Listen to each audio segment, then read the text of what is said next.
Welcome to Stories with Rusty. Today, Luis Pereira and I have a conversation about life, building on the internet, earning money, AI, living in a city versus living in the countryside. He's from Goa. His experience building products on the internet without learning how to code is what got me interested in his journey. And in this episode, we talk about not only how he has been able to pursue his passion of building things that solve problems for people like me and people like you, how his life in Gurgaon prepared him for a life in Goa, how he manages a family business and staying on the internet, building things that are useful for a lot of people, and some products that I personally love and use every single day that Luis has built. I think the biggest takeaway from this conversation for you will be how do you express your creativity and make sure that you are ready to face the world even if you are scared of failing.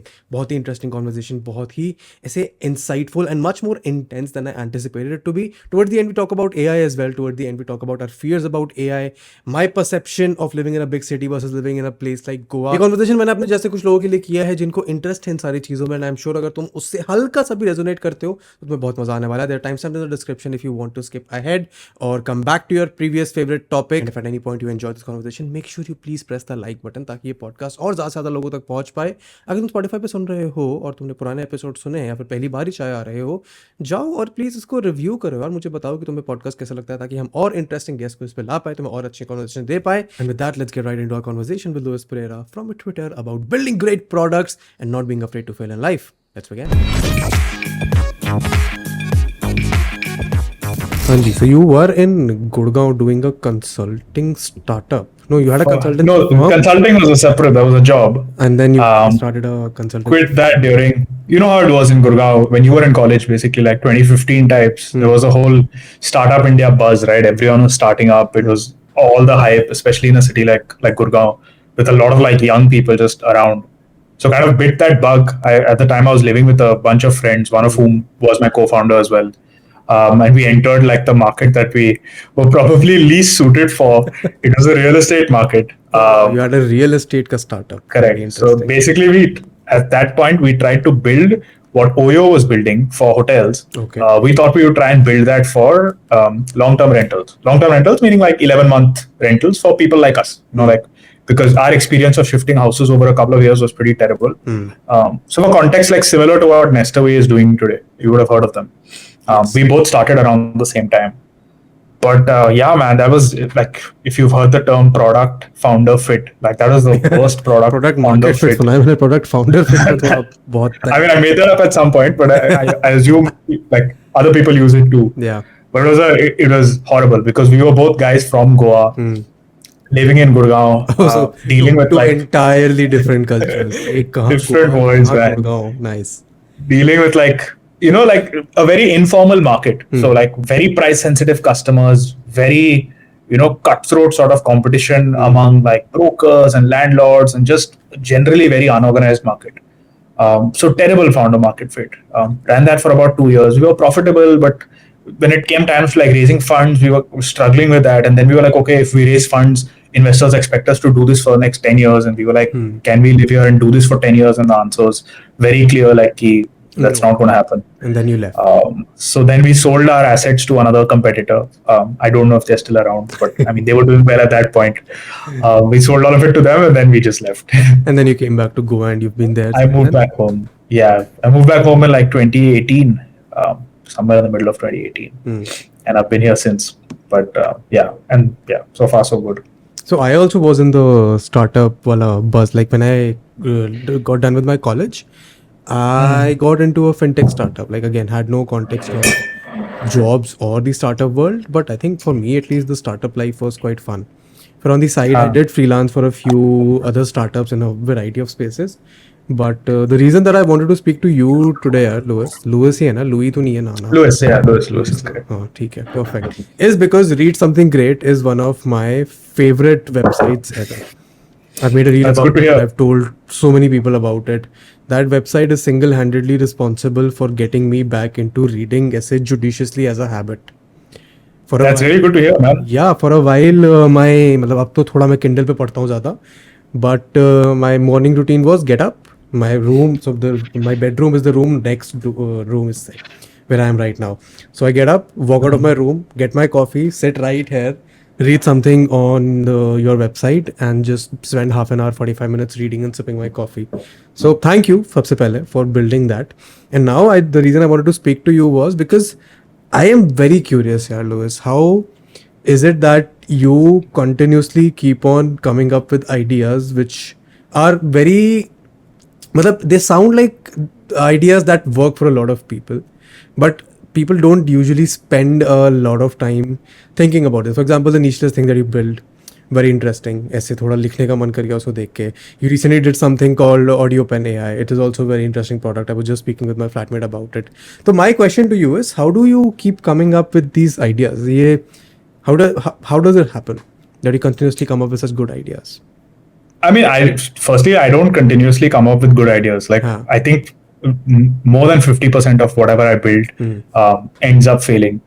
So it's not that I'm like some sort of a good idea machine, but I have ideas all the time. Like like, I don't know what it is. I don't have a clear answer to it, but like I'm generally just tuned to, like, my brain is just tuned to thinking of like, okay, this is the problem I face. Like, can I solve it? Like, can I build something to solve it for myself? Like, most of my ideas, you notice, most of the things I built are not things that I build to solve other people's problems, because like, I'm not doing any sort of market research or anything. It's just purely like instinct. And over time, I've kind of developed like a small checklist. Like, can I build it firstly? If I can build it, can I market it? Can I get a few people to try it? And then thirdly, if I get a few people to try it, is there a way I can make this sustainable, monetize it so that it doesn't have to, die after a while? And lastly, if it fails, can I shut it down without someone else feeling bad about it? Like, for instance, if you start a blog on nicheless and it's completely unsustainable and I shut it down, I don't want you to feel sad that I shut it down. So like, is there no cost of failure to other people?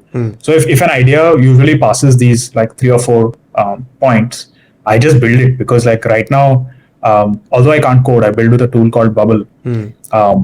It just helps me build very fast, and like that's just a testament to where technology has reached, right? Like, I've been dabbling with like learning how to code for ages, just always failed because I was too impatient to kind of go through that learning curve where you reach a point where you can actually build something useful.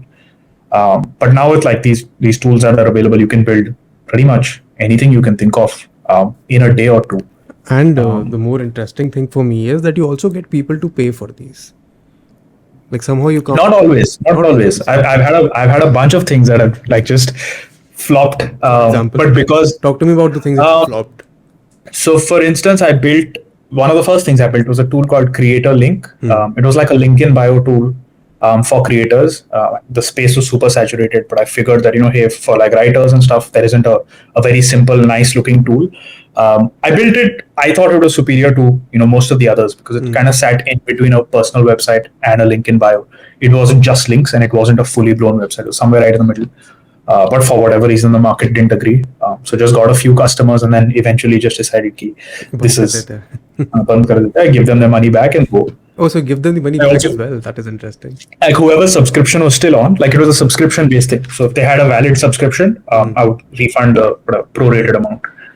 I also built, like, there are a bunch, man. I built one called Crypto Alfred, which was during the height of the NFT boom last 2 years ago, I think, which was basically like an email notification system for NFT flow prices. So if you were trying to kind of track a particular project to get in when it was low and sell when it was high, because that's pretty much what everyone was doing.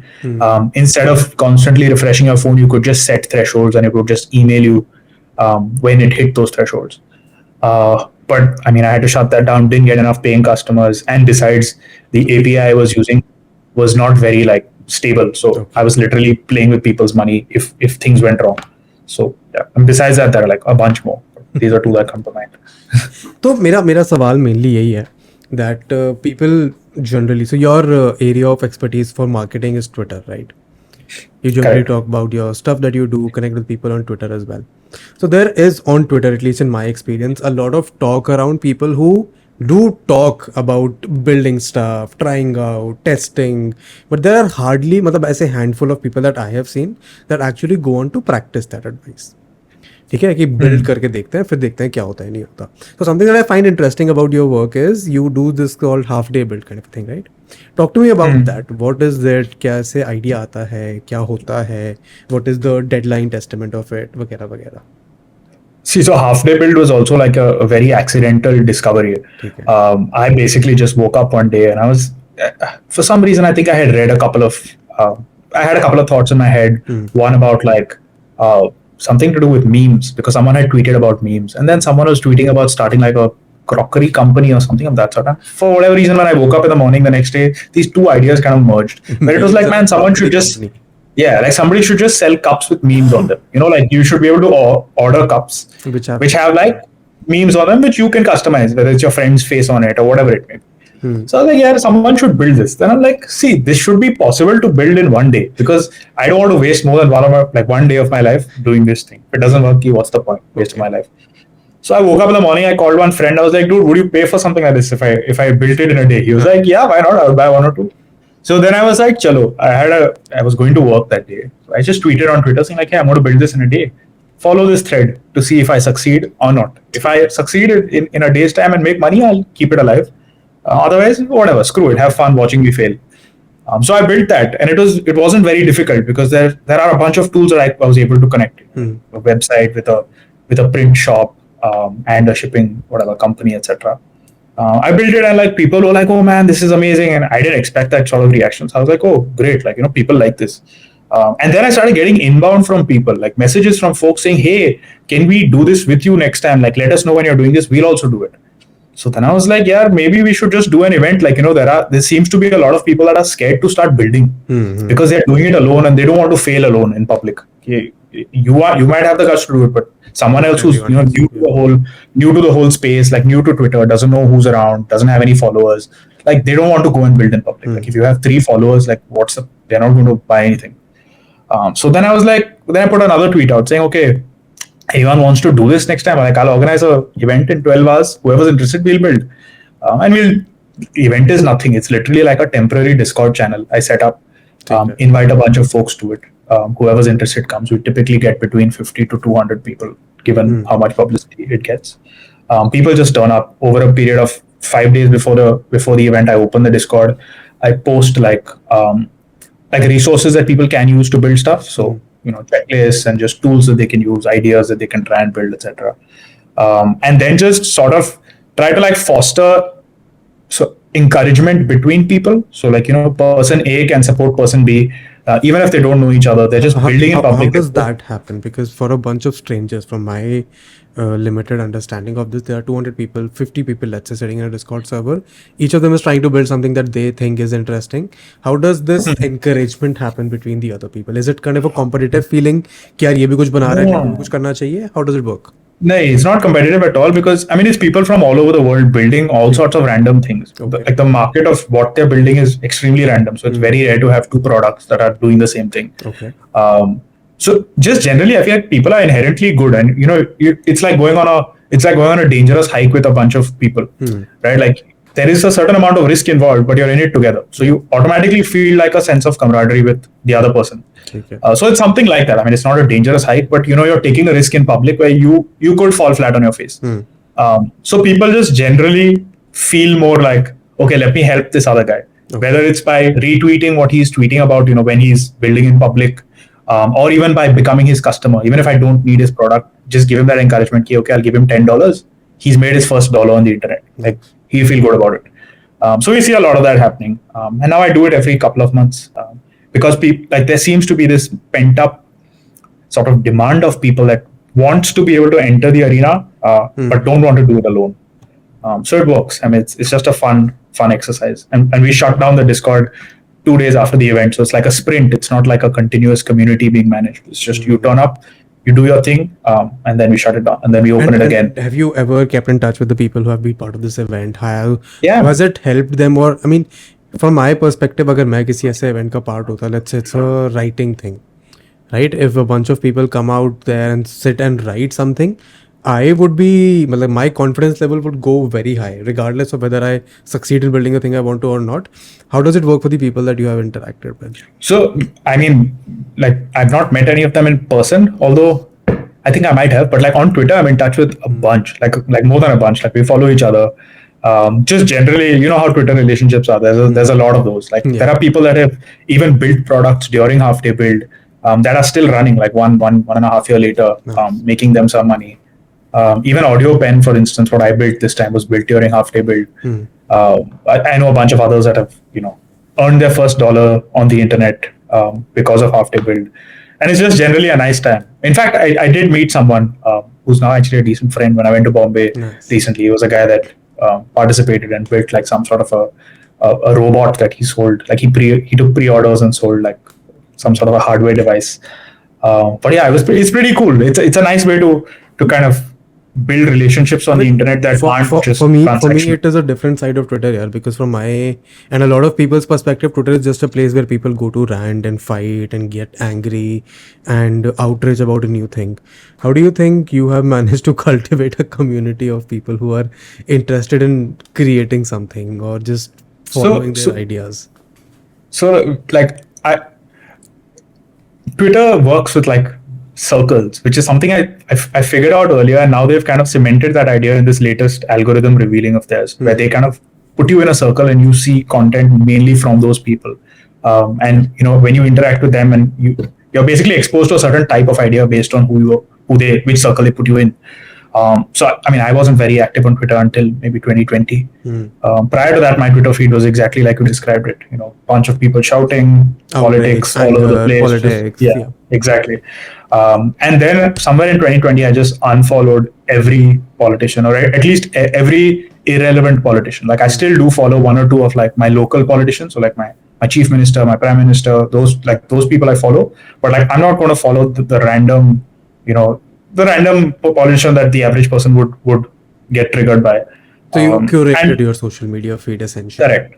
correct. And as you do that, it kind of reinforces itself because Twitter then shows you more of that kind of stuff. Yes. So eventually you'll get to a place where you like the feed, and you tend to get like you don't tend to get triggered very often on that feed. Yeah. And then how do you curate it into something? So yeah, okay, give me some context. Like I should have asked this earlier, but what kind of education have you had that you're into building these products? So I'm a non-technical guy. I studied economics in college. Economics. Yeah. And Economics I've always liked. it's very interesting. I've always liked like making stuff. So I come from a business family. Okay. Like even right now, my day job is in the family business where I like work from morning to evening. It's a very traditional offline family run business. But I've always been brought up with like that sort of spirit to make stuff. Because of that, I think I always try to teach myself how to code because it seemed like the most frictionless way to build, right? Like you don't have to interact with the real world. I had two options: code or media. So write or develop stuff, because I'm not a very good like podcaster or singer or whatever it may be. So I had to figure out which one of the two to do. Experimented with code, didn't work out. Just didn't have the patience to build, to learn fast enough to get results. Then experimented with media. I started writing online a little bit. And throughout this period, I've always like messed around with the no code space, which is just a word for tools that let you build stuff visually without actually writing code. And I've seen the space develop, like back in 2015 when it was difficult to even like set up a website without code and take payments in India, to like today where you can do it in literally 5 minutes. Yeah, I mean just it's quite easy. Wix low, Razorpay low, Wix ना भी लो तो और बहुत सारी चीजें हैं. Yeah, exactly. So I mean, I've always dabbled in the no-code space, and then in 2020 during the pandemic, I was just like, man, I need to get back into this space because it had been a year or two of working offline in the family business. So I was like, I need to figure out what's happening now, how the tools evolved, and everyone was talking about this tool called Bubble. So I was like, chalo, let's try and learn it. So I learned it, and that thing just blew my mind. Not because it's like cutting edge or anything, but because it was the first tool that did not kind of box you into a solution that it could build. Okay. So most tools are built with the solution in mind. But so when you use a particular tool, you know that okay, I can do this set of things with this tool, and that's all I can do. So every idea that you have has to try and fit into this set of things. Okay. With Bubble, it kind of expanded that set to include almost anything. where it was a jack of all trades. It might not have been master of one, but it was a jack of all trades. So suddenly all these ideas that I had did not have to fit in a box that the tool was restricted to. And Bubble's not very difficult to learn, even as a non-technical person. Give it a week, and you'll be like a 4 on 10. You'll be able to publish something that you can make money from potentially. And yeah, ever since I found it in like 2020 or 21, I don't remember. Just I've been addicted, man. Like there's no point where I haven't had 3 or 4 random Bubble projects running. Right now, I think I have like 7 or something. I don't 7 know. Projects अभी है जो बन रहे हैं. Running में बन रहे हैं. Some are already running. Like they're just doing it. Like Nicheless is built on Bubble. Read something like is just built on Bubble. Read something great is also Audio built on pen is Bubble. also built on Bubble. Audio pen also. Yeah, Which I'm pretty much everything. Which of these are you most proud of? Like which of them have A, got the most traction? What is that traction? And B, which one makes you the happiest? Okay, this one has turned out much better than I expected, or this one is the best work that I have. Difficult question now because Audio pen is like it's very new. It's like what 3 weeks old now. So in terms of like traction, I think Audio pen so far is the best. Not in terms of website visitors, but in terms of like the rate at which people are converting into paid customers. I haven't seen because it's the first like tool that's worked for me. Like Read Something Great was still like a media sort of interface, which I could monetize mostly through ads, not through like customer payments. Nicheless, I haven't even turned on monetization. So to answer the second question first, which is which one got more traction, it would be between Read Something Great and Audio pen. But I think Audio pen would be ahead. In terms of which one I'm most proud of, it would probably be Nicheless. Just because it's the kind of space I think needs to exist. I haven't been able to do it justice yet because I don't have that much time. But like for context for listeners, it's a blogging platform that lets you write blogs that are a maximum of 300 words long. It's extremely minimal, so there's no like formatting, there's no threads, there's no hashtags, there's nothing. You can have one picture and 300 words.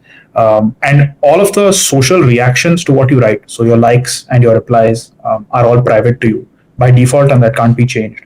So what that does is it basically removes status games from the equation, where people don't write like clickbait stuff to get likes and retweets, etc. They actually write just for the sake of writing, and that's what kind of differentiates it from your Twitter or your Substack or even your Instagram. People writing massive comments, or LinkedIn for that matter. So I mean, the removal of these status games kind of slows down the growth of that space because people like playing status games. They're used to it. They're wired to do it. So this kind of goes against our natural tendencies in a way. But at the same time, it's just the kind of place that I believe needs to exist in the world, where people need to go out. People need to write more because it helps them think, and they need to be able to express their true selves without worrying about what will people say? Will I get trolled on the internet? Will I get 0 likes? And will everyone see that I got 0 likes? Maybe I should not say something that is not popular. So yeah, I'm definitely most proud of Nicheless. And I still have hopes that I'll be able to grow it to an extent that I think it deserves to be. No, I agree. I mean, Nicheless for me also is a good platform. I haven't used it, but I do consistently go there, have a look at what people have been writing, and it sort of is a space that I think people can have as a personal blog as well. I remember personal blog का एक time तो होता था जब लोग अपनी website पे ऐसे ब्लॉग लिखा करते थे. blog.com blogspot था या blog था, कुछ तो था ऐसा. Blogspot, I think. I don't know. Blogger also, there was one. Oh yeah, Blogger was also nice. No, because अभी जब आपने बोला कि ये no code stuff, I remember 2015 I think was the time when I was in college and we had some magazine that we were doing in offline, and I was tasked with designing the web version of it. Had no experience with website building, nothing, and तभी नया WordPress सीखने को मिला था. तब पता चला था कि आधा वेब WordPress पे बना हुआ है. Had all these plugins, could not understand shit, but still managed to get a website in place where people could visit. Thankfully, we met someone who gave us hosting and a domain name for free for a year. Yeah. Nice. Which is another question that I have. How do you pick out such great domain names? So, okay, let me give you more context, right? To be able to come up with such ideas, you also need to have a keen eye for observing ideas that can potentially be good. For example, I think the first set of curated articles for Read Something Great also was stuff that you had read. And then later on, you turned on other moderators for the platform. right? No, I'm still Oh, the you're only still the guy. only I person mean, who's the moderating it. you can create your own Read Something Great page, like, Okay. but that'll be under your name, so it'll be like Vedant's page, where you can add your own stuff. But like on the main website, it's still just manually So done by me. how do you find stuff to consume? Because अभी आपने अपना Twitter भी curate कर लिया है. How does someone, let's say, हाँ. a very traditional person working a day job and doing hobbyist stuff on the side, how do you find good stuff to consume? So firstly, like I don't consume the news at all. At all? Like No news like on I don't read the Google, newspaper. No, no I Google don't get the News phone newspaper. में. No Google News. All the news I get from Twitter or from like people telling me. So like if something's important enough, eventually like my uncle who I work with will say कि, oh, this happened. I'll be like, oh, okay, let's Google and see this happened. Like it was important enough कि filter करके it's uh reached me. गया, ठीक है. But like just general, I don't read the news. I don't go to news websites. And my Twitter feed is like doesn't have too much news, but if it's important enough, someone in my circle will mention it, ठीक है. and it won't be a journalist, but it'll be somebody I know, or like somebody I'm following. So yeah, I don't consume the news at all. I would recommend that to the majority of people. In fact, like it's definitely made my life less maybe stressful. I don't know, but like No just social generally media nice. also because except No, Twitter. no, no, I'm on Instagram, Okay. but I don't have Instagram on my phone. I use it on my laptop only. I uninstall it from my phone every couple of weeks And then it comes for back extended somehow. periods of time. It comes back eventually. The moment I see myself, that reflex action of Yeah. open the phone, swipe to Instagram. The moment I recognize that, like a couple of days later, I'm like, okay, back out. So yeah, I mean, Instagram is a great way to. It's a great place for people that are like creative. So like for instance, my sister's an architect. Great place for like it's her number one source of inspiration as well as business leads. Whereas for me, like I'm not really doing anything productive there. I mean, I would assume for you it's very different. Yes. So for me, I mean, it's just it's Okay, so from recreation. that perspective, what do you think of different social media platforms? Like my hypothesis is that each social media platform has one very particular USP that it serves, and if you, as a creator, let's say, use it that way, it'll serve you the best. Like Instagram for me is a lifestyle place where I just do show my audience what I'm doing. YouTube is where I put out information. Twitter is where I just tweet out my random thoughts. Someone likes it, someone hates it. LinkedIn is where I have to be a little pretentious to get potential consulting wale leads. So that I'm experimenting with. But every social media platform has a separate purpose for me. But as a consumer, let's say, how does it work for you? How do you see social media platforms? I mean, at this point of time, they've all matured so much that they're sort of eating into each other's territory, I would say. Like Twitter is becoming LinkedIn, Instagram is becoming, I don't know, Twitter maybe a little bit with the posts at the bottom. Yeah. LinkedIn, though I don't know what it's becoming. Twitter's also trying to become YouTube with people putting out like video content. Same for Instagram. So I don't know how, like, in their current form, I don't know. But I agree with your point that, they all serve a certain type of audience really well. I think Twitter at the moment is still the best place to find ideas because for whatever reason, like text-based communication kind of filters out a lot of bias. So of how a person is talking or what they look like, or how comfortable they are on camera, etc. It just filters all of that out, and it's mostly ideas, at least maybe not 100%, but it does a much better job than an Instagram, at least. And as far as LinkedIn, though, LinkedIn is just like what people do on their CVs, right? It's very embellished. So I wouldn't take anything on LinkedIn for its like to be the truth, because folks are using it for So to you get a job. don't consume news. You don't spend a lot of time on Instagram. LinkedIn. I do. I just spend less than. I mean, I do. I spend more time than I want to. Let's put it that way. Yeah. Okay, so give me more context around how is it living in Goa, because my entire life ever since I left school and came to college has been in a metro. Right, I was in Delhi I was in Delhi and Gurgaon for a good 5-6 years. Then I moved to London for a couple of years, and जब से वापस आया तब से यहीं हूँ. Even the cities that I travel to are either Bombay or Bangalore or Delhi again. So I think I'm losing touch with the normal city life that I had or many of my friends have. So how is life living in Gurgaon and then coming back to Goa? Like coming to Delhi from Goa, then Gurgaon and then back to Goa. So coming to Delhi was very like it was a very cushioned sort of move because I was on like in university, and like the campus, North Campus, you'll be aware, was like Yeah. a very it's its own bubble where you're with students and stuff. So it was a nice transition into it. Delhi to Gurgaon was like a bit of a like real world reality check. Ki like chalo, you're now in phase 3, whatever, like figure it out. But it was interesting, man. I was fortunate to have a bunch of friends that I lived with who were also from college. Okay. So that transition was fun, and it's when you just discover money, ki like, oh, I can drink like Absolute instead of Romanov, like amazing. So the good times. Moving back home has been good as well. It's a lot slower here, to be honest, compared to a Delhi or a Bigger Gurgaon. city. So like if you're living, like if I was living my offline life, as the only form of life I was living, I would probably get bored, like in terms of work and how fast things move, etc. Having said that, it's I think Goa has a better sort of balance figured out.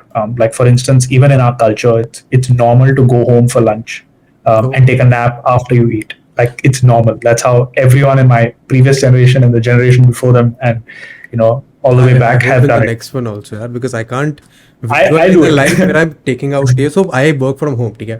मतलब content creation, you work from home. Like this is my workspace. I can't visualize a time where I have to take out time for lunch and then take a nap after it and then get back to Yeah. work. So No, it works, man. I'm telling you, you'll be way. And I'm not talking about like a knockout nap of like 1 hour. It's like you just close your eyes for like 10, 20 minutes. You get up. So on a normal day, like if it's a normal working day, I usually find time for that, and that's nice. For me, what happens is because Goa is Goa, I also uh, when you move to a small town from a big city, the kind of people you interact with suddenly changes. yeah, very different. Like for instance, if you were in Bombay or a Delhi, you'd be around a lot of like very high energy, very you'd find the kind of person that was similar to you to interact with pretty easily. In Goa, that's not the case. However, there are two things that work in Goa's favor at this point. One is just the fact that Goa is Goa, so a lot of people keep coming in, whether it's friends that or whether it's new people that are coming in to work Oh remotely yeah, for a I've bit. been to Goa 5, 6 times in the last year. Exactly. So you always end up meeting people. And two is like the internet, man. Like this conversation itself is testament to that. And Twitter, for me, to be honest, has been quite a big outlet for that as well. It kind of coincided to the point where I was feeling like, okay, at home things are getting kind of slow. Ended up making a bunch of Twitter friends from like all over the globe.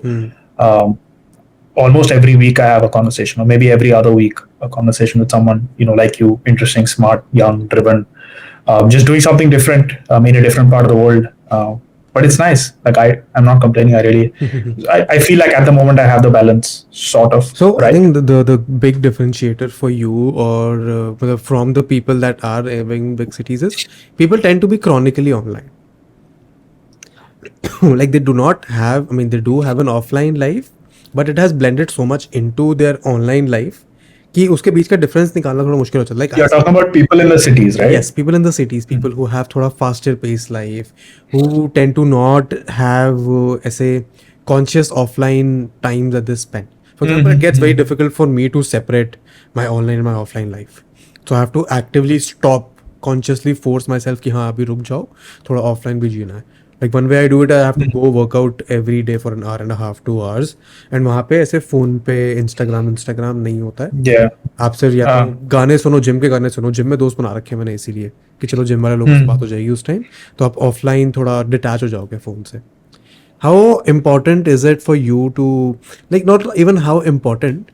So the point I was trying to make was कि it becomes very difficult for the people in the city to do that. I actually don't know if that's completely true. I think it might be like personally for you, I think it might be a side effect of the kind of career you've chosen, right? Like you have to be connected for your career to flourish. But like for me, for instance, one of the things that helps me is like, the way you go to the gym, like I play football a couple of times a week at least. So that's like my pure disconnection, just make friends, play very regularly, like super religious about it. I will bunk parties, whatever I have to do to make sure I'm playing on Tuesday and Friday night every week. Just like that. I mean, in cities as well, I don't know. Like I would assume people that are doing like normal desk jobs, say I someone think working in consulting. it's also a lot of FOMO that happens. When you're in a Hmm. big city, when you're surrounded by a lot of people, Possibly, there's a lot of possibly. FOMO Yeah. that happens कि यार मेरे दोस्त इस club में party कर रहे हैं, मैं यहाँ बैठा हूँ. Uh, There are the people who are traveling all over the world. I'm here. How do you not uh, have any kind of FOMO? I mean, you're not even consuming news. तो ऐसे कुछ तो तरीके uh, हो जो आपने FOMO को I अच्छे have से. FOMO. Who said I don't have FOMO? I always have FOMO. Everyone has FOMO. क्या FOMO? What is the most I recent mean, FOMO that you had? I don't have much, but like in general, Hmm. like social media is basically, or at least Instagram is like a FOMO generating machine, right? Hmm. Like they run on the fact that they generate FOMO. If Instagram stops generating FOMO, Instagram dies as a business. Like it's in their best interest to show you the highlight reels of all of your friends' lives, Of so course. that you have FOMO and you're just like, man, mujhe bhi karna hai. Hmm. And then I think like honestly, I think Instagram, while it's great for a lot of things, I think when we look back at it in 20 years time, we'll be Hmm. like, what the hell was wrong with us? Like, how did we let an app like that Do destroy the crazy. mental health Yeah. of so many people without even realizing it in the present? Hmm. I think it's crazy. Like because if you think about humanity, right? Like I'm not sure how familiar you are with the theme of mimesis. No, I'm not. It's become a very like popular word now, where the theory is that we struggle to figure out what to want, and so we base our wants based on the wants of others. Hmm. Now, my understanding of that is that because through evolution we haven't lived in societies that were abundant. We always lived in times of scarcity. So we always were only looking for what we needed. We only were looking for shelter, for food, for water, for sex, whatever. But the moment we moved into a post-needs world, which was, let's say somewhere around the Industrial Revolution after that, where a majority of us moved to a post-needs world, we've suddenly been thrown into this world of wants, where our minds are not tuned to know ki, what should I want? ठीक है. So what we determine what to want is based on what we see other people wanting or having. And that is not good for us when the other people we are looking at share very different contexts from us. Because now suddenly I am looking at an influencer from New York who is doing some cool shit. I'm living in Goa here. I can't do that cool shit. But I'm like, yeah, I want that. Now I'm sad because I can't have that. Whereas before Instagram, I didn't even know this guy had all of that. I didn't even care. I was looking at my friend across the road. I was like, okay, he has that. Chalo, I'll go get it. I would go and I would get it. Right? Like I would do the same thing. So yeah, I would be chasing that want, but it would be within my reach. So there would be a means to the end for me to achieve that want. With social media now, there are no means to end for these wants because the people that have those wants are very different from us. And I think that is resulting, at least this is my hypothesis, that is resulting in the spikes in people getting depressed or just general mental health not being stable. Most of us, maybe we'll evolve with this to basically get better at it in 5 or 10 generations down the line. But at the moment I think we're suffering because we're the guinea pigs. 5 or 10 generations is a. I mean, I don't know how long evolution. No, but you're right in the sense that this is exactly what Instagram and stuff has done to us. Not even Instagram, and there's a lot of TV, Bollywood wala aspect also to it that have induced these kind of feelings कि यार हमें भी ये चीज़ें करनी है जो हमने नहीं कर पाए हैं अभी तक. And I mean, in a way, it has also motivated. For example, the reason I went to study to London particularly was because I saw some movie where the lead actor was running along the Thames. किसी movie का montage था जहाँ पे वो सुबह सुबह भाग रहे थे उसके किनारे. And that vision got etched into my brain कि मुझे भी ये करना है. Wow. तो ऐसे पूरी दुनिया का मैंने कहीं नहीं देखा. मैंने देखा कि मेरे को नदी किनारे कौन सी कॉलेज यूनिवर्सिटी है जो अच्छी है जो पढ़ मिल सकती है. फिर उसमें एडमिशन लेके मैं गया. I mean, again, that is just one very small. No, but that's cool. I mean, you managed to find a means to the end, right? Like that's cool. No, but a majority of people don't. I think the reason for that also was that I haven't ever been, at least ये content creation करने से पहले, a big consumer of social media as well. Like during the heydays of Facebook and Orkut, when everyone was there, तो मेरे घर पे ऐसे computer नहीं था. I'm glad now that was not the case. तो ऐसे दिमाग में नहीं घुसा था कि वो चलो consciously आपको continuously Facebook चलाना है. Like I did use it, but not as such. So the means of entertainment for me then became the old novels that I had, or school library जाके किताबें, Goosebumps I've read a lot, that kind of stuff. And I think most of the people today tend to miss out on it. So the product that you create or the audience that you interact with, generally उनका age group क्या होता है? Like what walk of life are these guys in or people in? Right now, mostly young folks. So like anywhere between 20 to like So generally 30, people who are 35. out of college or almost out of college. Yeah, mostly out of college. There are a few like college going kids that will, message once in a while or like reach out. But like I would say 90% are just graduated and, in their 20s basically.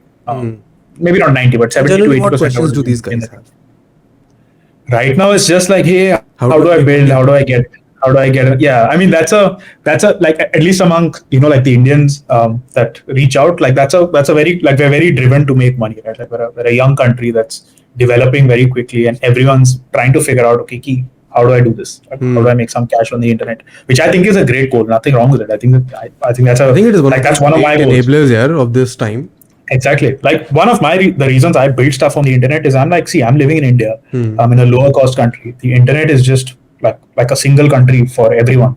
So why should I, go out and sell something on the road, which I'm doing in my day job, right? Like I run a completely offline business, which is purely earning from Indians. But why do that at night if I can, sell to the world and like in the night, build a product that works for everyone, irrespective of which part of the world they're in. Yeah. And like even through half day builds, that's one of the things I want to encourage. Like we see a lot of Indians that come as well, and I want them to taste key. Okay, this is possible. Like you might not make lots of money or whatever, but like you should see key. I can reach people that are in random parts of the world just with my laptop And get them to pay me money. For whether or not you succeed, for something which is possible hai. for something which is valuable. But I think one of the Correct. problems that so I do these workshops, courses kind of a thing, okay? And one of the things that I have noticed is that people are very anti taking money in this country at least. कि यार मैं किसी और से इस चीज़ के लिए पैसे क्यों चार्ज करूँ? Like why do I deserve to take money from someone? The majority of the people either have this inherent belief कि यार इस चीज़ के लिए ये चीज़ को फ्री में मिल जानी चाहिए या मुझे फ्री में देनी चाहिए या फिर सामने वाला इस चीज़ के लिए पैसे नहीं देगा. How do you get over this mentality here? I mean, of course, if I have spent the time to build this, solving a problem, it has a monetary. I don't think people have this problem. I think they're just scared to charge. Okay. They probably like conceal it with the excuse of like, hey, this should be free, but actually they're just scared of getting rejected. Everyone, like, we have this natural tendency. Like I'm also scared of getting rejected. But like after you taste it once or twice, okay, if for every 3-4 rejections you will get one acceptance. You get used to it. So I don't think people think that their work should be free. I think they're just afraid to say, hey, pay me $10, and then have the world say, what the hell, this is rubbish. Like even Audio Pen, for instance, like a day or two after I launched it, like someone had tweeted about something, and I put a link, like, oh, I built this, check it out. And like, as usual on the internet, someone will troll you. They were like, yeah, this is like some stupid transcription service. What are you charging? I was like, okay, ignore. Chalo. I mean, after that, it did quite well. But like, I would imagine that, okay, on day one, before you earned anything or whatever, if someone comes and trolls you, a lot of people will just be like, if it's their first time, they'll just be like, chalo, let's not talk about this again. This is scary. Which is perfectly fair as a reaction. But like, you just need these people to see once that an alternative exists. No, it is possible. It is possible for you to actually. Correct. Especially if you believe you've created value. I'm not talking about people scamming people. I'm saying if you believe you've put efforts and time and your knowledge or whatever to building something that is valuable to other people. The problem though is that the amount of people that are scamming is much more than the people who actually have this self belief कि उन्होंने value दिया है. Correct. So in that noise, how do you get your own voice पहले तो अंदर से यहाँ तक कि हाँ यार कुछ तो value है, and then modulated to the outside world. I mean, see, worrying about the scammers is there's no point doing that because you cannot control what they do. You can only control what I was seeing, मतलब कहीं तो मेरे Instagram पे reels पे आ रहा था ये, and I'm trying to paraphrase it as I speak it, that the reason there are less stupid and these scammer people who are successful and earning money is that they are not smart enough to doubt themselves, and then they just do what they want to do. तो ये ऐसे इतना profound सा मेरे को quote लगा उस पे, and it is true, frankly. People who put whatever they want to do are generally also very averse to the reaction it gets. Yeah, I mean, yeah, I agree to some extent. I think that's a very interesting way to put it. I didn't think of that before. But to go back to like reel में डाला हुआ था, मेरे को बड़ा profound सा लगा, मैंने save कर लिया. to just go back to like, the way I look at it also is like all of this stuff, if you genuinely like what you're doing, all of it is a long-term game, right? Like you're not doing it. Like you could try and do it to make money today, but if you scam people today, that removes you from all the opportunities to make money tomorrow. And if you really like what you're doing, why would you do that to yourself?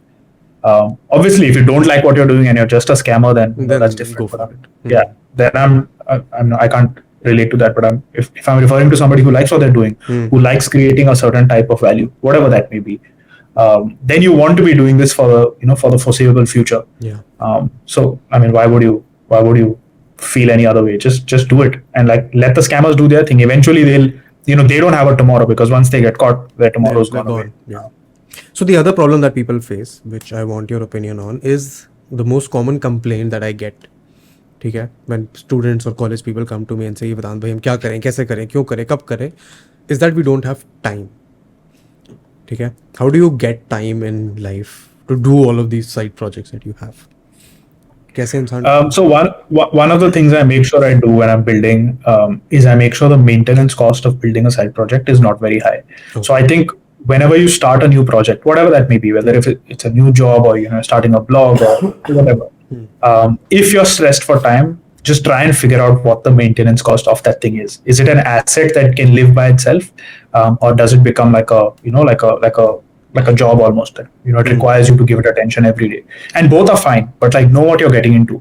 Like for instance, if you're a writer, which I experimented with, I ran a blog for quite a while, which grew decently. After a point, I was like, see, no matter how big this grows, I still have to put in 10 to 20 hours a week writing this thing. And I cannot do that sustainably, because then if I do that outside of my job, I have no time for anything else in life. Yeah. So then I was like, okay, I like this, but I want to try other things, so I'm going to pause this. And now when I build things, I make sure that maintenance cost, like even if I'm sleeping, it should just be able to do its thing and provide whatever sort of value it's supposed to provide to people. So that's one thing. It's not a time management tactic. It's more of like, when people see, oh, you've built like 10 products, how do you build 10 products? Like 9 of those 10 are taking zero attention from me every day. There's only one that I'm building right now, which has all of my attention for at least 99% of the time. So that's the way I do it. Other than that, I don't have any crazy time management tips here. It's just, if you enjoy what you're doing, you always find time for it. So like, keep fucking around till you find what you enjoy. Fuck around and find out. Fuck around and find out. It's to be honest, the most sensible advice that there is. I did like 4 seconds or something that whole video. Yeah. Hey, but I think the point that I wanted your opinion or thought on was that a lot of people want to try out a lot of things, right? Especially when you are younger, in college, just out of college, there are so many avenues that you can, let's say, pursue. How do you prioritize or even set a list कि ठीक है, मैं इस order में जाके इन चीज़ों को try करना चाहता या चाहती हूँ? How does someone You don't, man. You just embrace chaos. I would say you just do things, do whatever's like. If the cost of failure is low, like for instance, let's say in my case, building an app online. If I build something and it fails, I have spent $29 on a plan, maybe $10 on a domain, maybe another $10-20 on some other service, and maybe 10 days of my time, 10 full days of my time spread over a month. That's not a lot of money for anyone. Right, like at least for most of the urban population, that's not a lot of money in India. So take that as a sunk cost. Take that as if, hey, you're going on an experience. Do it. If you don't enjoy it, shut it. Do the next thing. Like because everyone is so different. Everyone's interests are so different. There's no like one fit solution for everyone to say, okay, do this. I'm not saying I figured it out either. Like currently I'm enjoying what I'm doing, but like what if tomorrow I don't? Then I'll have to go back to square one.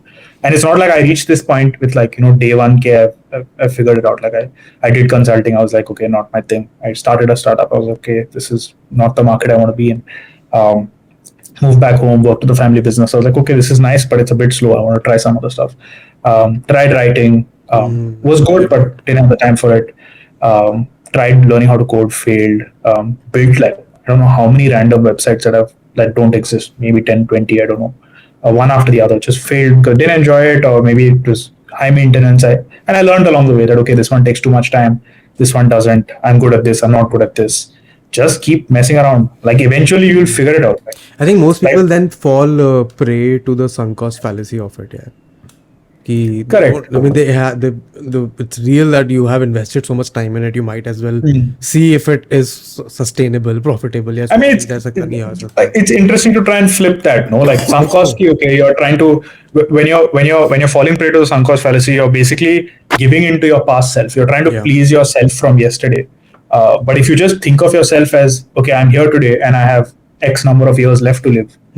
Why don't you try and switch from trying to please yourself from yesterday to trying to make yourself from tomorrow feel better? And the best way to do that, I mean, for most young people, they have more tomorrows than yesterdays. Yeah.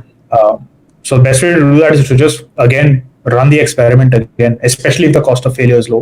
Run a new experiment every time. Eventually, you will, like, the dice will hit 6. But you just have to keep rolling it. I think most people. I think यहाँ पे ना I want to point out the experience angle of it all, because in the traditional sense, experience used to be defined. I think in the job sense, it was कि आपने एक जगह पे कितना लंबा time काम किया है. I remember when my elder cousins used to go for their interviews when they were switching their jobs. The most prominent point in the CV used to be कि हमने अपनी last company में 5 साल 6 साल काम किया है. And the more switches you have, the more failures you have. 6 महीने एक जगह, 7 महीने एक जगह. That generally is looked down upon as a bad thing. You do not have the patience, let's say, to sustain at one thing. I think that is the seed where this aversion to failure kind of grows in. I mean, I don't. Yeah, I mean that. Correct. I mean, that's also a sort of byproduct of the growth journey that, at least in India, that we've seen. Maybe it's also true for the rest of the world, but I wouldn't know. But at least in India, like, given how the economy has opened up post 91, how we've moved, we've been growing fairly quickly for the last 30, 40 years, or 30 years at least. So we've moved from a time where job security was everything, like, which is what our grandparents and maybe our parents as well faced, to a time now where, like, it matters less than it ever has, because there are more avenues to kind of learn and earn, or whatever it may be. So all of these mindsets have kind of percolated down from previous generations, because they're looking at it from a different perspective. Our generation, the information that we pass on to our future generations will be very different. And they might disagree with it as well, because they might be living in a different world. We don't know. But yeah, I mean, we can only filter through what we receive. We can't control it. So you personally, Louis, have spent a bunch of time in, let's say, a traditional. How long were you in your consulting job? About 2.5 years. So it's a decent amount of time. And how long did that startup that you did run for? Another like 2.5 years after that. And since then, you have been working in the family business and since then, yeah. So I would not be wrong if I say that you have certain experience in the traditional corporate jobs, certain experience in the startup, certain in the traditional business. What are the pros and cons of each of those lives? Because I think the biggest question that people just coming out of college is, what kind of a life path do they want to experience first? So I think a pros and cons list would be traditional job, especially consulting. Like the biggest pro is just like money. To be very blunt, like, you have money, you get to travel. Especially if you're just out of college, it's just like, you come from living like a college life where every rupee is like super precious, to like, oh man, I can, go out with my friends and do whatever. So that's the biggest pro. Another big pro that I took out of consulting, at least, was like very hard skills. So like how you use software, like simple shit, like how do you use Excel? It's like a super useful skill for, the rest of your life, for a while at least. So that, as well as just analytical thinking, which I think most like entry-level jobs will kind of give you, at least in the traditional consulting bank. I mean, at least they'll force you to, brute force problems at least. Exactly. So those are the pros. The cons for like, corporate jobs are, I mean, everyone's aware, it's just work-life balance goes for a toss. You're generally very unhealthy. For yourself, generally very unhealthy, not doing any activities, and you're sitting in a cubicle all day, which is just usually not very fun. I mean, those are the cons. Regarding startup life, the pros are just learning. You learn extremely fast. I think one of the biggest lessons I ever took from that, even though the startup didn't go the way we wanted it to, was like, it's like a slap in the face from the real world, which is very, very difficult to get outside of, actually going out yourself and putting your reputation on the line, putting your time, money, sweat literally into trying to create value for the real world, and seeing the real world just show you the middle finger. It's great. Like, it's an experience you will never like while you're going through it, but retrospectively, it's amazing. Who's regretted. Yeah. So that's great. the cons are, lack of money for the startup life. Like you're just No, but you're trying to like now the perspective I think is very different. Now startups are being looked at. I mean, at least not this year, but ha last couple of years, as with a the whole very quick funding way movement. to earn a lot of Correct, money correct. and grow your Possibly. net worth overnight. So that was the Possibly. phase I that I still did not think that's personally still agree. the exception though. Like that sort of thing is what appears in the media a lot more. But for every startup that shows up on a headline for raising funds, there are like 20 or 30 that haven't. Yeah, but matlab, the narrative for the last couple of years was if you're in a startup, then your life is going to be 100 times better than person taking a traditional job role. Maybe, but I wouldn't agree with that. I would think that's a sort of media driven Narrative that has been bias. spun into the world. Correct, Yeah, I like agree. especially spun by the VCs to kind Yeah. of get people to do more of this. So I mean, they get a nice safe bet, right? They've placed like they've rolled like 300 dice, Yeah. whereas for you it's just one. So a But anyway, con I of the mean, startup life is less money. startup life is very hard. Like I remember when we were running our startup, there was a point where we were literally we were trying to maximize calorie per rupee. We were like, okay, Calorie per rupee. it's not like we were going to die. Like we have families that would pay for our food and all. It's not Yeah. like we would have been on the road, but like we were independently, surviving. So we'd be like, yeah, if we spend 50 rupees on this meal, we'll be full. But if we Wow. spend 80 rupees on that meal, fuck the 80 rupees. Let's go buy this, chole bhature from this guy, 50 bucks. Chalo, Very we'll get more interesting. calories from that. During like the lowest phase of that startup. But it is what it is. It's a great experience. It's a And nice how slap in the face. strong was the team for that startup? In terms of like how Number of people. well we got along. Number of people, how you got Oh, it. not very big, man. We were just like 3 or 4 full-time guys, and then we had like a bunch of like agents that were contracted Okay. outside of us. But yeah, we were very lean, so no like major Which is payroll fairly headaches smart. and stuff. Yeah, and we were fully bootstrapped as well. Like Okay. we had just put in our consulting savings into it. But yeah, that was the cons and pros of the startup life. Traditional family business. Family business, I would say pros are you do have a much better like work-life balance. Because it's not And a there is it's not a time with hectic family that you corporate can job. spend. Correct. I mean, I'm not sure if that's a pro because you spend time with them anyway. Like so, spending time with them at work and at home sometimes Oh is a yeah, bit family much. business. Yes, okay. Yeah, that can be a bit much for some people. For me, luckily, like I don't work with my entire family. I work with one of them, like a part of the business. So like that's fine. I only it's limited to work, so it's nice. But I can get how people that work with let's say No, I their understand. parents, it can be a bit much.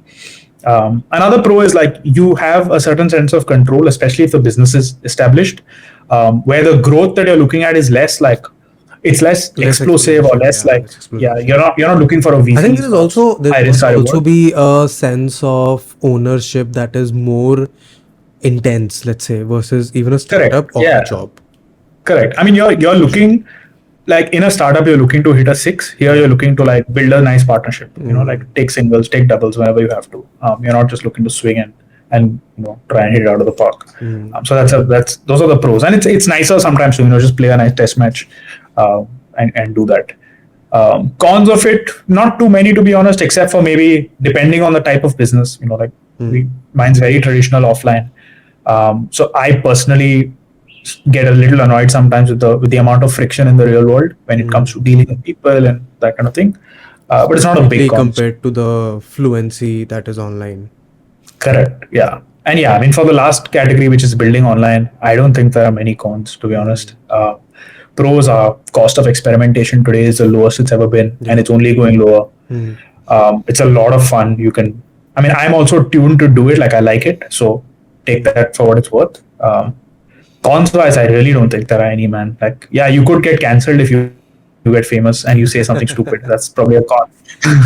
You'll get trolled maybe if you say some dumb shit, but those are, I mean, small cons. The other Worry about the other con that I can proactively point out is that if you specifically want to break through the noise and build something that is extremely popular and well adapted, then it becomes a difficult job because your priorities are upside down, which is you're trying to solve a problem for a lot of people at once without actually building from a user base, which is a smaller user base that you can solve problems for. And then Give me an example of something like that you recently faced. here, I can only speak to you in content creation terms, which is someone wants to get 1 million subscribers on YouTube, right?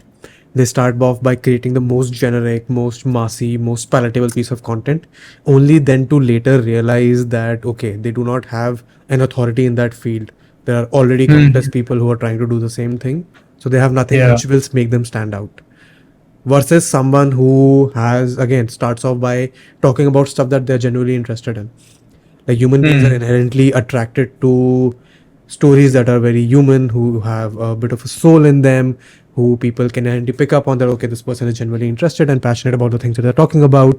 So once you start off with that hypothesis that I'm trying to solve a problem for people like myself, then you build that community, and then that resonates outward and get more people in. Yeah, I agree. I think it's also the only way that you can actually do this for the long run, Yes, right? true. Like the only way you can do this for 20 years or whatever, 10, 20 years is if you are genuinely interested in what you are doing. I You agree. might become a one-hit wonder and do something that you're not interested in and, hit it out of the park, but that's the exception, not the norm.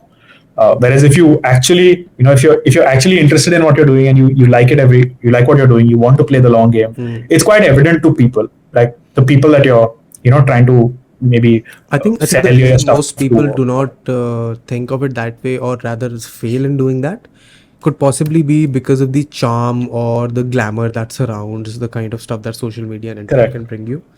And it Yeah, is 100%. incredibly difficult to break away from that and be like, okay, no, I do not want to go out partying every weekend or every day in a popular club. I want to rather sit home and consume content Uh, that enables me to create more content or build better stuff. I think over a period of time, though, people just come to that realization that's themselves. And I don't know if there's a way to, like, tell people ki you will come to this realization without them coming to it I through I that I journey. I, I agree wholeheartedly. The only problem is that social media is so fickle that within 6 months the entire landscape can change, and within 6 months you will not be able to realize it.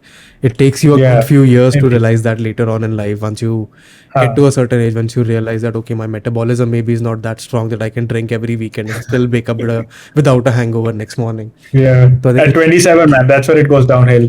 I'll I've turn done the 27 math. next month. I mean, even though I don't Good drink. luck. Enjoy it. Oh.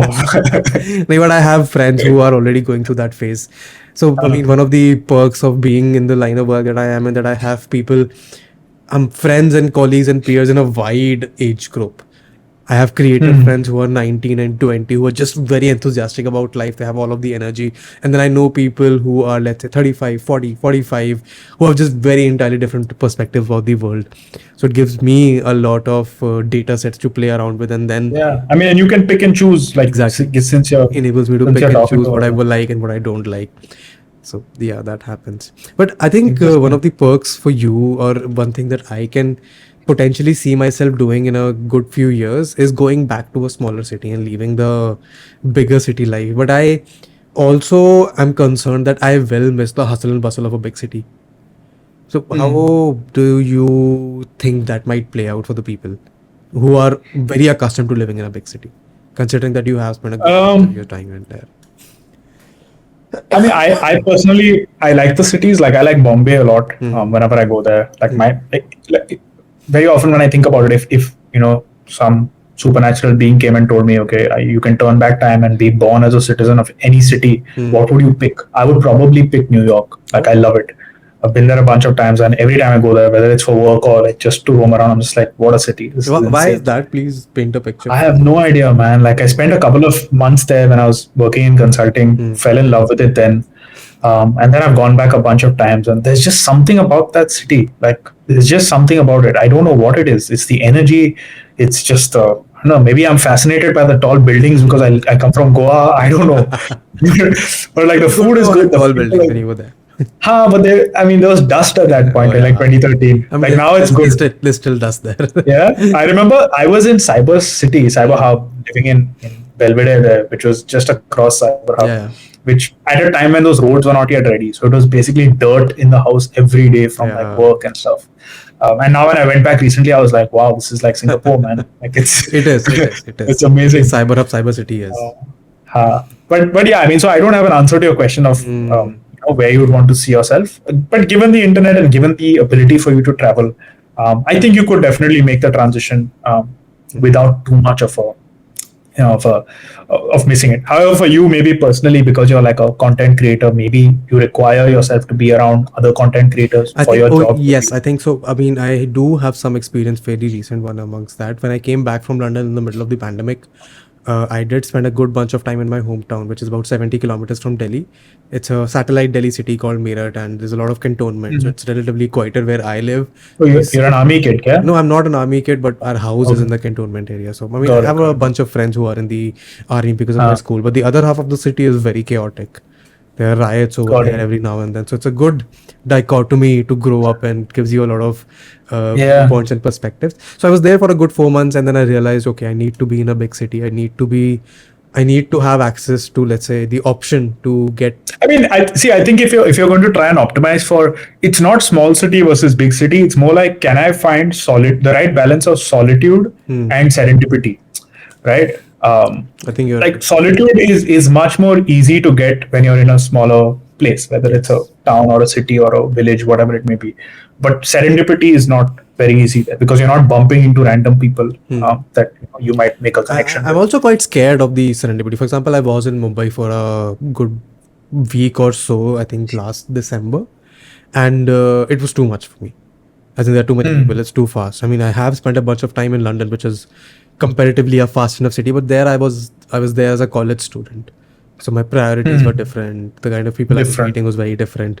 But then the amount of serendipity that Bombay permits or there's a possibility of happening was too much for me. So I enjoy my time. And the solitude was too less also, I Yeah, would the assume. solitude Like was it's too less just as well. And the solitude was it's, also quite, I mean, it was deafening. Like if you're alone, you're really alone, even though there are so many people mm. around you. I think Delhi has then provided me that kind of a balance that, okay, Delhi is an interesting city. I mean, I think Delhi is I an was, amazing city in that regards. yeah, There's so much stuff that you can do. And if you want to detach yourself, correct. you can then take a You step can. back. Like, there's a lot of spaces that you can still be more like alone, Yeah. rather than, you don't feel. I remember the first time I went to Delhi, Hmm. this was during college admissions or whatever, and I was like, where is the city? Like, I'm driving through this, it's just like tree here, tree there, it's green, all the buildings are only 2 stories tall. Yeah. And I'm thinking, like, the city has to be like, Bombay ka skyline or something. And I Hmm. remember asking my cab driver, like, dude, where's the city? Yही He's है. like, this is the city. I'm like, oh, I mean, okay. you also lived in the North Campus. North Campus is a Uh, fascinating place. I mean, I was in the yeah. South Campus, but I used to travel all the time there to for debates, for theater. I mean, the food there was good as well. So I think, Uh, yeah, Delhi is an interesting city. I think the balance that you were talking about serendipity, is and interesting. Yeah. I think Delhi has that. I did enjoy my time in London as well. It is again a very fascinating city. It is not as I mean, not New Were Yorkish. you studying like media related stuff there or like something else? No, so I was studying, I was doing my major, master's. My major was in digital assets and media management. So it was sort of Okay. a technical degree, but it had an aspect of humanities into it because I did my undergrad in Got it. literature.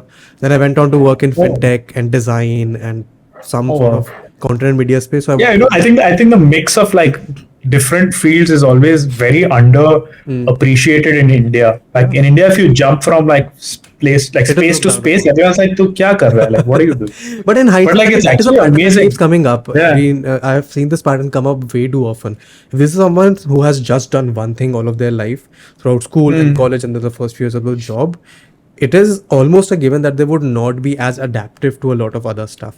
Versus someone yeah. who has jumped And it's around a lot also of much stuff. harder for them to like find something that they are uniquely good at, Yeah, but right? then Like again, because I mean, it's like a tree, right? I mean, if you have a planter, you can just move it around everywhere. But if you're just a tree, uh, you're growing your roots deeper and deeper, and it's correct. more difficult for you to move around. I mean, if you really like what where you've been planted as Hmm. a tree, then you're really fortunate. But I think that again I is don't think a lot not of people very do. common. I don't think a lot of Yeah, people do, which yeah. is why I mean there is this whole.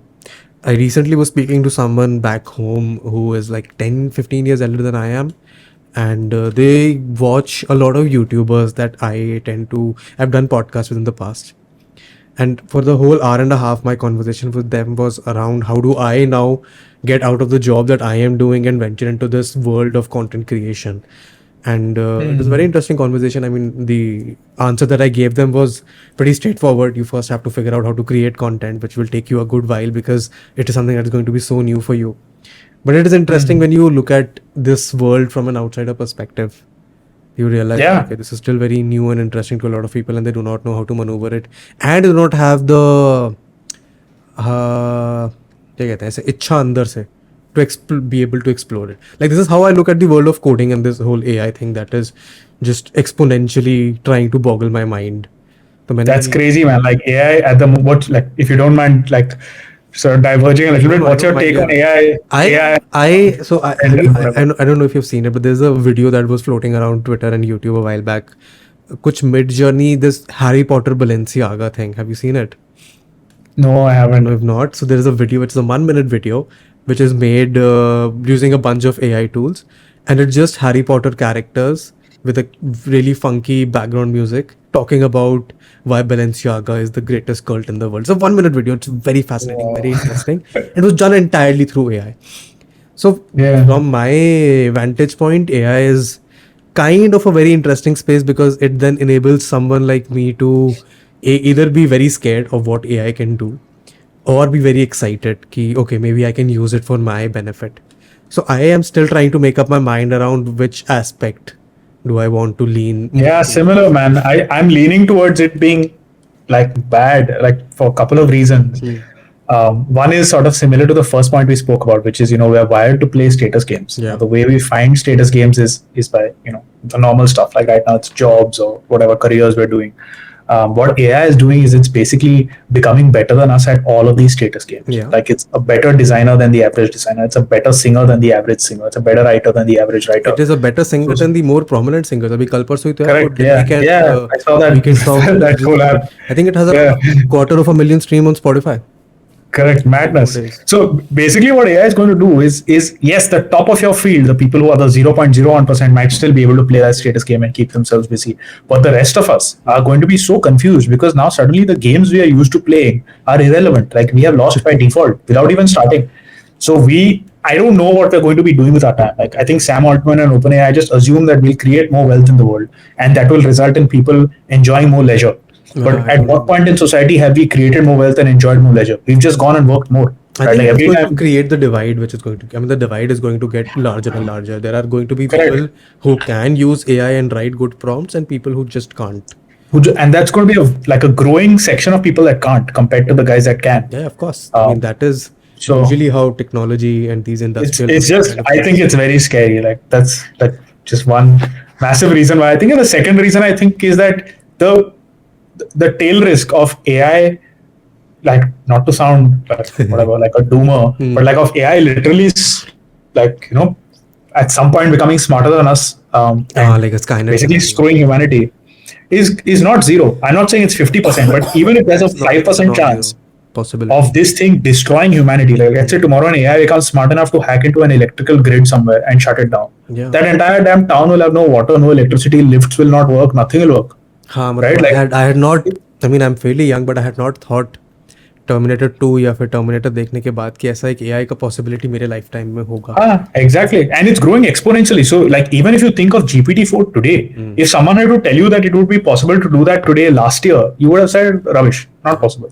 So now think of where GPT-5 and 6 and whatever will be in the next 3-4 years. Like, So the unimaginable. first time I use DALI 2 blew my mind. I mean, I was somewhere. And now if you use DALI, it's rubbish. Oh, If yeah, you use it DALI is 2 now, rubbish. it's Now- crap compared to Midjourney. Midjourney, exactly. I think I was in some sort of an event about to go on stage for a panel when another creative friend of mine was just running around with a laptop in his hand because he had just gotten access to DALI, and he stopped me and was like, write a prompt and see how amazing this is. And I remember him making this point that at this point next year, this will look like rubbish and useless compared to what is possible. Yeah, in the future. it's I don't know, man. And the worst part is with AI, it's moving so fast that anyway our regulatory bodies are slow. Now they are going to be slower than ever in relative terms. Like this is moving too fast for them to catch up. So we're basically putting all of humanity in the hands of like a few AI overlords who may or may not have good intentions. I'm not saying they have bad intentions, but we don't know what their intentions are. We haven't elected them to have intentions. I am more inclined to believe that even if they have good intentions, they will continue to work on it or grow it because it's just so exciting. I mean, if I were someone who had control of an AI or building an AI that can potentially become smarter than I can, I would have my concerns, but I would not stop. Correct. It's like inventing the wheel and then banning the wheel, right? Like someone else will go and invent it. They've seen it already. Ki possible hai. So I mean, I don't know what the way out is. So in the middle of all of this, very- how do you, as a person who, as a hobby or as a passion, tends to create stuff online, how do you try and make sense of something like this, or how do I you don't- keep yourself sane? right now, like I tried thinking about this stuff. I wrote a little bit about it. Then I just figured, see, all of this stuff is way outside of my control. There's nothing I can do to like impact this. And even if there was something I could do to impact it, I don't know what that would be. Like it would probably not make any use. So I'm just going to like basically have fun while the sun is still out. If the sun goes down, chalo, sun goes down. It was not in my control anyway. So while it's up, I'm going to build whatever I can build with AI. I mean, I'm not building AI itself. I'm using the AI that they've built to build other things. So yeah, I'm going to play around with that for as long as. I mean, I can see a possibility in the near future where there are regulations in place to stop it altogether. But it'll be so difficult for them to regulate this because it's moving at such a fast pace. How they define it only will be like changing every year, every month. मतलब अभी तक crypto को नहीं पकड़ पाए हैं तो फिर Imagine AI. It's mad. I think it's very interesting. I mean, there's nothing else we can do, right? As normal, common people who are seeing this grow right before our eyes.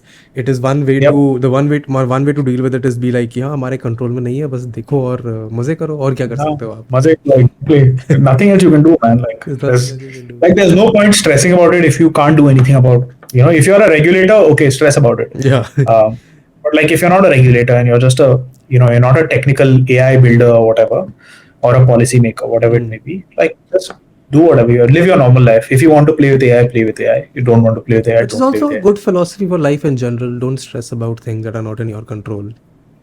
Yeah, I mean, the difficult part is knowing what is in your control and what is not in your control. That's true. It's sometimes things that you think out of your control are actually in your control. It's just hard for you to tell because you haven't, thought big enough. I'm fairly certain AI is not within the control of a lot of people. Yeah, for me, I think that too. Stressing about AI, I'd rather just engage with Twitter threads and consider the possibilities of what is happening. I haven't tried Midjourney yet. Have you? I'm on the Discord for that, but I've not tried it that much because it's like one of those things where you have to write a prompt into the Discord channel and then it like replies a minute or two later with like the 4 pictures that you got. I mean, before we sat down to record this, there was another AI tool that I tried out which in one click can generate shots and clips out of your YouTube videos. I forgot the name. I think मेरे background में tab है because it was getting a lot of traffic. I think I saw that as well. There's a lot of stuff happening, man. As far as images are concerned, if you want to play around with a very nice like generator, there's one called Playground.ai. I don't know what like model they're using in the background. I think it might be Midjourney or Stable Diffusion, one of the two. I'm not sure, but like very good. It's like a simple website. It's free to, I think, use up to a limited amount. Okay, again, coming back to the kind of way you figure out these resources, how does one keep up with कि ठीक है यार क्या कुछ नया आ रहा है? Is there a repository? Is there Twitter people that you can follow? People, yeah. That's it. It's not possible to keep up with everything. But like I have a list on Twitter which I just call like my favorite list. Where I have like maybe at the moment 15-20 people whose like thoughts I generally respect. And yeah, whenever they tweet stuff, it's a mix of like smart people in the humanities, people in tech, people in AI, just generally already prominent folks. And like whenever they tweet about stuff, I think, okay, this is interesting. Let's check it out. But there's no way I'm aware of everything. Not even close. But at least you have figured out how to make sure that your Twitter experience at least is curated enough that you get the information that you need. I mean, that's becoming more and more important these days. Like figuring out what information to filter out of your universe is more important than trying to figure out what information to get in, because everything is hitting you from all sides anyway. Yeah, there's so much noise, it becomes difficult to figure out what is it that you actually want to give your attention to. Like it is very recently that I've changed my perspective on the attention economy. Like one of the most important things that I studied in my master's was that is the pace that we are going to be venturing into in the next few decades, let's say, this current decade is going to be an attention economy. And the hypothesis was that attention is infinite because there are so many people. All of us have a lot of time to spend. So you can reach out to people and potentially find the ones that you have. The hypothesis or the perception change now is that attention is not at all infinite. There is actually very limited amount of attention that exists, specifically if you have a target audience that you want to reach out to. Yeah. And if you give them noise, you will never be able to reach out to them. I think it's also like the inverse sometimes happens, right? When you create too much content or too much noise or whatever, people tend to filter through you. Yeah. Like they basically try to say, okay, if this guy is putting out a thread every day, let's say on Twitter, then he's clearly not putting out a thread whenever there's something important. He's Yeah. putting out a thread to capture my attention. Yes. So like automatically I'm like, okay, ये game खेल रहा है. Like he just wants to win followers. I implicitly stop trusting his opinion on a lot of things. Because I'm like, he's just churning content for the sake of churning content. Whereas if somebody writes a tweet every maybe 3 or 4 days, but it's always an interesting tweet, I know, okay, this guy's talking when he has something to say. He's not saying something because he has to say something. So that becomes an interesting filter that over time, I mean, any relationship in the internet or even in the real world is always built on repeated interactions which either build or reduce trust.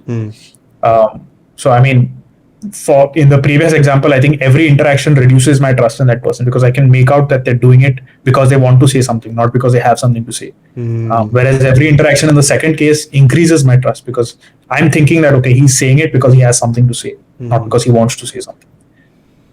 So I think that's an No, it makes sense. It distinction. makes sense because I mean, again, it is true in the sense of us creators as well. If you're putting out a video every day, that means that you have to put out a video every day, and that is why you're doing this. Versus someone who Correct. puts out a video or a piece of content or a vlog or a story, when they have something interesting to say, people resonate with it more. I think inherently we've been able to figure it out. I mean, we've always been able to figure out when someone is being authentic, genuine, and Correct. real versus. Especially in the long run, like people are not stupid. I mean, for YouTube creators and stuff, I guess like vlogs are an exception. Like you should be putting out a vlog every day if people are genuinely interested in what you're doing.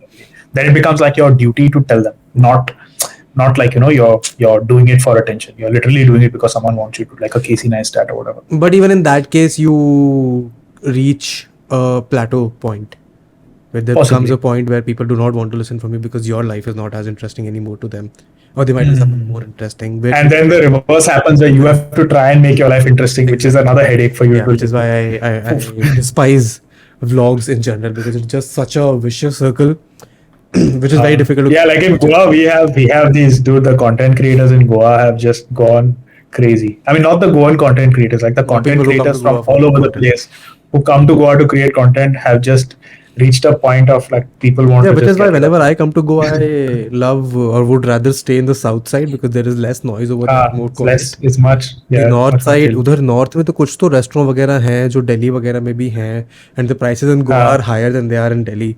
So I'm like, if I want to visit those restaurants, I might as well go in Delhi or come to Goa and all of that. Man, if you go to a restaurant in Goa, like in the north, like I have friends, like a bunch of my college friends were down in December, and like one of them they all like he's from Delhi, so he went to this restaurant and he was like, dude, there were like 4 tables and I knew the people there from Delhi. I'm like, I have come to Goa. I was in Goa last year this time, and I met in Goa people from Delhi who I had not met in Delhi over the last 2-3 years. Yeah. And randomly हम लोग गाड़ी में घूम रहे हैं, मेरे को scooty पे सामने से एक आदमी आता दिखता है जो मेरे को दिल्ली में मेरे घर के पास रहता है, वहाँ नहीं मिला है, एंड गोवा मिल गया. I had to have a customer interaction because there was no one else around, and if I had then ignored it would have been very awkward. Very popular. I mean, good for us. Like our economy is kind of booming again. But yeah. अभी तो airport भी north में move हो गया है. No, we've got 2 now. So the north is still like not fully operational. It is operational, but like it's not fully at capacity. But yeah, I mean that's still quite far up in the north compared to. हाँ, अभी जब last I was trying to book a flight, I think it was only giving me an option from Delhi for the newer one. Okay, that's interesting. But yeah, Louis, at this point, I think we can wrap because it is, I mean, 11:30, 10:30 वगैरह हो गए हैं. Unless you have any parting thoughts, any other stuff that you want to ask. Hey, yeah, sounds good. I'm happy to just have a random chat. It was nice. In fact, it gave me a nice break. Gave me a nice break from like the last 2-3 weeks have just been very hectic. Just constantly looking at my phone and building, tweeting, replying to people.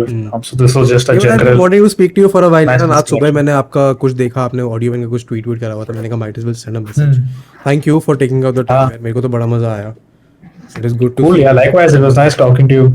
someone who has maybe been able catch up with to you. build something on side, मतलब ऐसे as a passionately hobby इस तरीके से भी building something that is so valuable and solves a bunch of problems for a bunch of people. Very interesting to see. So thank you for doing that. Thank you for rekindling my ऐसे reading वाला passion. अभी तो मैं ऐसे novels पढ़ने पे move हो चुका हूँ दोबारा से. But every now and then I do. मैंने ना बीच में एक बार मतलब बीच में क्या अभी भी मेरा at least on this desktop, my home page every time I open a new browser tab is on ReadSomethingGreat. so That's that good to know, man. I think you're the number one user. अच्छी अच्छा लगा मेरे I को. remember there was a time where I got like a spike of traffic, and I was like, "Who has shared it?" And I think you had made a reel about it or something. Yeah, I had made a reel about So it. like folks sent it to me, and I was like, "Oh, cool, nice of him to do that." But yeah, thank you for your support, man. Thanks for shouting out, read something great, and for just generally having this conversation, which was No, it which was was fun. fun. Thank you for taking out the time. At this point, I am going to. Thank you so much for watching it till the end. I hope तुमको मजा आया हो. मुझे comment करके बताओ your favorite part about this conversation, something that you took away from this, or if you just enjoyed, तुम्हारे को कितना मजा आया, तुम्हें क्या अच्छा लगा, क्या बुरा लगा. If you enjoyed it, then I hope तुम like करोगे वीडियो को और चैनल को सब्सक्राइब करोगे. Spotify पे या किसी ऑडियो प्लेटफॉर्म पे सुन रहे हो तो जाके हमें रिव्यू करोगे ताकि हमें प्रोत्साहन मिलता रहे, हम तुम्हारे लिए और अच्छी कॉन्वर्सेशन लाते रहें. We come up with new episodes for the podcast every Friday at 5 p.m. to make sure तुम सब्सक्राइब करो, फॉलो करो, and I will see you in the next one. Goodbye.